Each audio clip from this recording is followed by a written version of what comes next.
Nkomeje kwifuriza kugira ibihe byiza cyane udukurikira ku Mucyo TV, turabakunda cyane aho uherereye hose, reka tuguhe ikaze mu makuru ndetse n'ibiganiro tugenda tukugezaho. Nimba waributse gukora subscribe ni byiza cyane, nimba utarayikora nawe wayikora kugira ngo tujye tubana mu makuru ndetse n'ibiganiro. Reka tugende tureba ku byagiye bisohoka mu bitangazamakuru bigiye bitandukanye.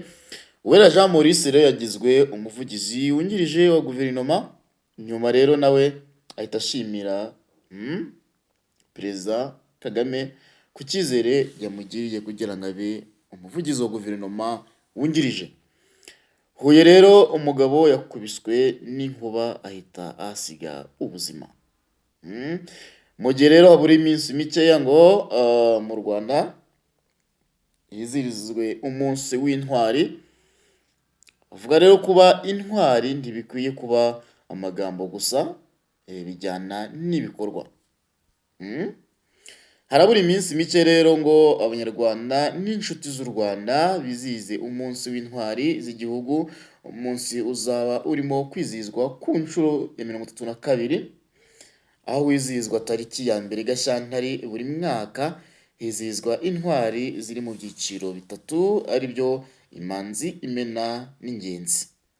Bamwe mu baturiye ishuri ry'Inyange nka hamwe mu habitse amateka yaranze abanyeshuri b'Inyange,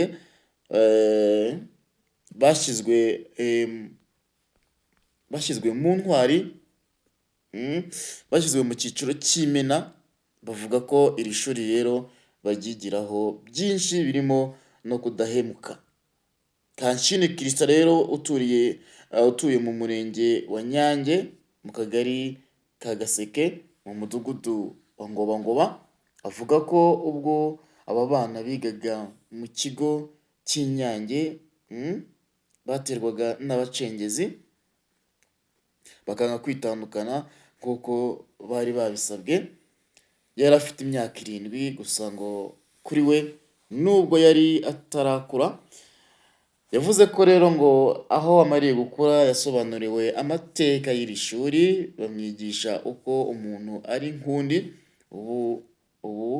Uburyo ngo nawe kuri ubu yumva nta kintu na kimwe gishobora kumutandukanya na mugenzi we. Bikaba rero ari ibintu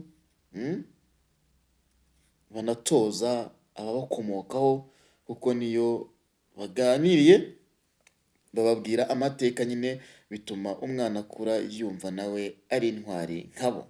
Ati iyo bavuze rero ubutwari, numva ko niba bakubajije ikintu ugomba kukivuga uko ukizi udaciye ku ruhande, kandi ntubeshyere mugenzi wawe kugira ngo ubeho. Ibikorwa rero by'ubutwari natwe turabikora, kuko nk'ubu ntabwo nabona umuntu ahohoterwa ngo mbirebere, kuko bano banyeshuri bigaga Inyange ni intwari zacu, natwe twumva twaba nkabo. Yagomeje avuga ko rero kuba baranze kwitandukanya ari uko bari bemeye ko ikibabaho bose kibaberaho rimwe, kuko nyine n'ubundi iyo bitandukanya bari kubica, ndetse no kuba babona iryo shuri banazi ko abaryizemo bashyizwe mu ntwari, barabyishimira cyane.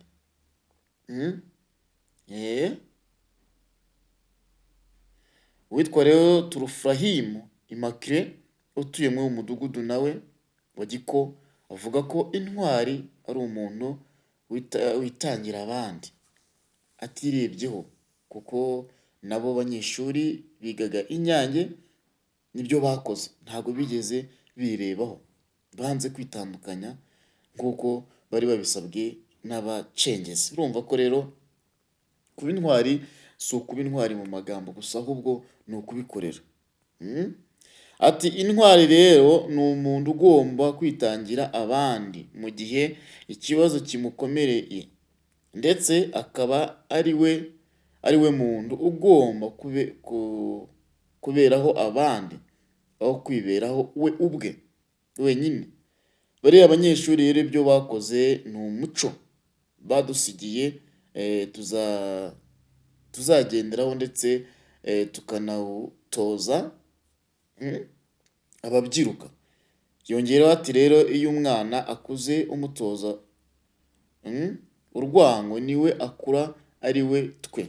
Rero tugomba gutoza abana bacu urukundo no gushyira hamwe.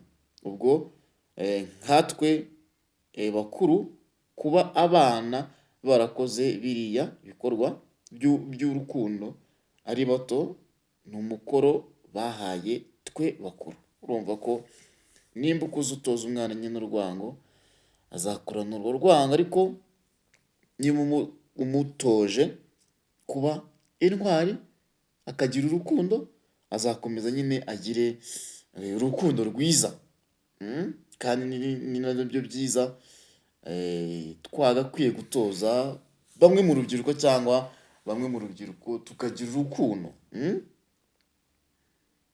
Umujyanama rero mu ihuriro ry'abanyeshuri barokoye mu ishuri ryisumbuye rya Nyange, Abayisenga Theodore, avuga ko ubwo abacengezi babateraga mu kigo ngo yigaga mu mwaka wa 5, ngo kuri ubu bamaze kwishakamo ibisubizo no kwiyubaka, ndetse ngo ikirenze kuri ibyo ngo bakomeje urugendo rwo gufasha mu gutanga inyigisho mu mashuri atandukanye mu rwego rwo kurema urubyiruko rw'ejo hazaza. Ati ababaye intwari no guhera ku musirikare utazwi, abantu buri wese yatanze ibyo yari afite mu kurengera ubunyarwanda. Ibyabaye bitwibutsa ko turi abanyarwanda, ndetse bikanatwibutsa indangagaciro zaranze abatubanjirije. Banagejeje kubohora igihugu. Kuba nari mfite imyaka 19 byaramfashije, kuko umuntu wese ukiri muto icyo umucuzemo nicyo aba cyo. Bari baratucuzemo ubumuntu. Numva ko rero icyo ucuzemo umwana nicyo aba cyo. Ariko avuga ko babacuzemo ubumuntu. Babacuzemo ubumuntu. Uwera Jean Maurice rero yagizwe umuvugizi wa guverinoma wungirije. Umunyamakuru Jean Maurice Uwera yagizwe umuvugizi wungirije wa guverinoma y'u Rwanda, nk'uko byatangajwe mu myanzuro y'ibyemezo by'inama y'abaminisitiri yateranye kuri uyu wa 3 tariki ya 28 Mutarama 2026. Uwera asimbuye Alain Mukurarinda witabye Imana muri Mata 2025 ku myaka 55 azize uburwayi bwo guhagarara k'umutima. Mu nshingano nawe yatangiye mu mwaka wa 2021. Uwera ahawe rero inshingano nshya mu gihe yari asanzwe ari umunyamakuru wo kuri radiyo. Yagiyeho avuye kuri televiziyo y'u Rwanda. Afite ubunararibonye bw'imyaka irenga 14 mu itangazamakuru n'itumanaho, aho asobanukiwe rero bidasanzwe imiterere y'itangazamakuru ryo mu Rwanda, amakuru rero abaturage bakeneye, ndetse n'imikorere ya guverinoma. Yatangiye umwuga w'itangazamakuru mu mwaka wa 2011 ubwo yari ashinzwe amakuru kuri Flash FM na televiziyo. Akaba yaranakoze nyine igihe mu rwego rwo kwakira abantu mbere yo kwinjira mu itangazamakuru. Afite rero impamyabumenyi y'icyiciro cya 2 cya kaminuza yakuye muri Kaminuza Gatolika ya Kabgayi. mu byemezo rero by'inama y'abaminisitiri iteranye.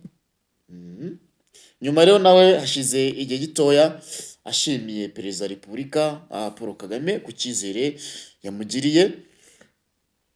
Uwera Jean Maurice rero wagizwe umuvugizi wungirije wa guverinoma yagaragaje amarangamutima ye ashimira perezida Paul Kagame ku cyizere yamugiriye, anizeza gutanga umusanzu we nk'uko bikwiye. Mu ijoro ryo kuwa gatatu tariki ya 28 Mutarama 2026 inama y'abaminisitiri yayobowe na perezida Paul Kagame yabaye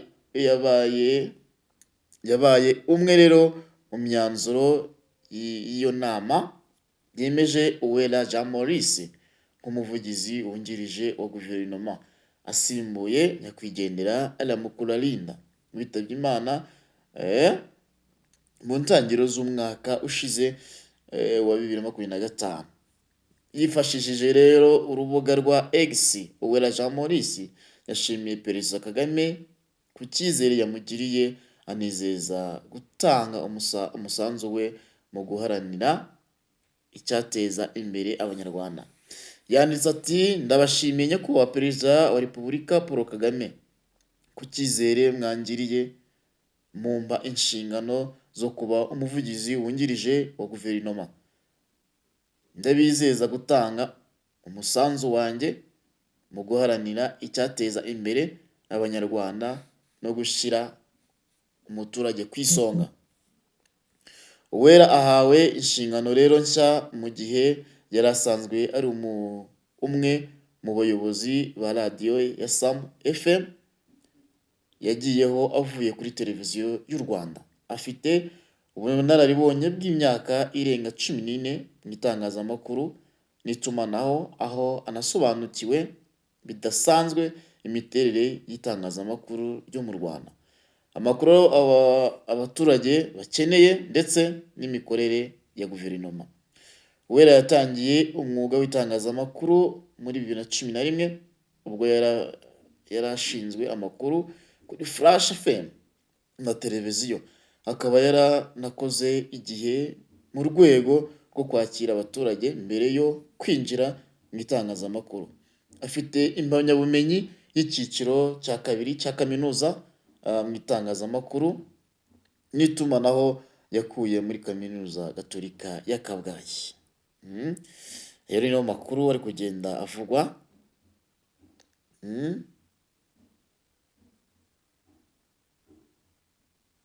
Niyo makuru yenda avugwa rero. Tugarutse mu karere ka Huye rero, umugabo yakubiswe n'inkuba ahita hasiga ubuzima. Umugabo w'imyaka 32 wo mu karere ka Huye mu murenge wa Kinazi mu kagari ka Gahana mu mudugudu wa Ruvugizo yakubiswe n'inkuba rero tariki ya 28 Mutarama 2026 ubwo yari yicaye mu nzu iwe arimo aganira n'umugore we Ingabire Claudine. Uwo mugabo rero ahita ahasiga ubuzima. Amakuru rero yatanzwe n'abari hafi bo muri uwo muryango avuga ko uwo Nshimiyimana Innocent yakubiswe n'inkuba ari kumwe n'umugore we witwa Ingabire. Umwe muri bo yagize ati umugore yari kumwe n'umugabo we, nta mvura yari irimo kugwa, gusa wabonaga hari umuyaga n'inkuba nyinshi ariko imvura yari itaratangira kugwa. Nibwo rero inkuba rero yakubise maze umugabo ahita yitura hasi ahita apfa. Gusa umugore we ntacyo yabaye, yataye ubwenge. Uyu muturage rero akomeza avuga ko atari uwo Nshimiyimana iyo kuba yakubise gusa, kuko ngo hari n'undi muturage nawe yakubise, gusa we bahise bamwihutana kwa muganga yanegekaye. Umuvugizi wa polisi mu ntara y'Amajyepfo CP Hassan Kamanzi yahamirije imvaho nshya iby'aya makuru, aho yavuze ko nyine uyu nyakwigendera ngo yari iruhande rw'inzu ye hafi y'igikoni ngo nibwo yakubiswe n'inkuba ahita yitaba Imana, aho ngo inzego zitandukanye zirimo na polisi na RIB yihutiye gutabara ariko basanga yashizemo umwuka. Ati nibyo koko inkuba yakubise umugabo w'imyaka 32 aho yari ari iruhande rw'inzu ye nyine ahagana ku gikoni. Polisi na RIB rero bihutiye gutabara ariko basanga yamaze kwitaba Imana. Umurambo wajyanwe mu bitaro bya CHUB kugira ngo ukorerwe isuzuma. Uyu muvugizi rero akomeza avuga ko atari uyu nyakwigendera gusa yakubise kuko ngo hari n'undi mubyeyi w'imyaka 27 yakubise arahungabana ariko we ahita yihutanwa ku kigo nderabuzima cya Kitovu, aho ngo ubuzima bwe burimo kumera neza. Yaboneyeho rero gusaba abaturage kwirinda ibintu byose bishobora gushyira ubuzima bwabo mu kaga, cyane mu gihe cy'imvura harimo kwirinda kugenda mu mvura, kugama munsi y'ibiti ndetse n'ahantu hari ibyuma kugira ngo badashyira ubuzima bwabo mu kaga. Usibye aba bantu bakubiswe n'inkuba rero mu karere ka Huye, byanaviriyemo nyine umwe kuhasiga ubuzima, kandi no mu karere ka Muhanga mu murenge wa Shyogwe mu kagari ka Ruri muri Ruhina mu mvura yaguye ku mugoroba w'itariki ya 28 Mutarama 2026 yakubise igiti kiri iruhande rw'inzu y'umuturage kirashya kiragurumana, gusa kubw'amahirwe ntiyagira umuntu ikubita. Reka rero tubashimire, amakuru yacu nakagaruka. Nimba utarakora subscribe yikore kugira ngo tuzadukomeze tubana mu makuru ndetse n'ibiganiro. Mugire ibihe byiza.